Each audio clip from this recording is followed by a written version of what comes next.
মানুষের জয় হয়েছে, মোদিজির গ্যারেন্টির জয় হয়েছে। দায়িত্ব বাড়লো, কাজ করতে হবে। আমি তো বলবো সংবিধানে লেখা আছে, সংবিধান বিশেষজ্ঞ বা রাজ্যপাল ঠিক করবে। আমার সব ব্যাপারে কথা বলার কোনো দরকার নেই। বাংলার হিত গৌরব ফেরাবে বিজেপি। বাংলা সাংস্কৃতিক রাজধানী, আধ্যাত্মিকবাদের রাজধানী। বাংলার ছেলে মেয়েরা বাইরের রাজ্যে চলে গেছে। হাতে কাজ, পেটে ভাত, মাথায় ছাদ, বিজেপির অঙ্গীকার। সংকল্পপত্র পূরণ করব, সীমান্ত সুরক্ষিত করব, নারীদের সুরক্ষিত করব।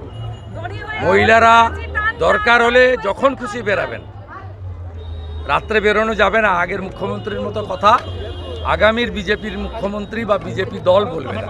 একসঙ্গে সরকারি কাজ, একসঙ্গে বেসরকারি বিনিয়োগ, একসঙ্গে চুক্তিভিত্তিক আংশিক যারা কাজ করেন তাদের ভবিষ্যৎ বা অর্থনৈতিক নিরাপত্তা, সাথে সাথে যতক্ষণ না কর্মসংস্থান সম্পূর্ণ হচ্ছে তাদেরকে উপযুক্ত বেকার ভাতা।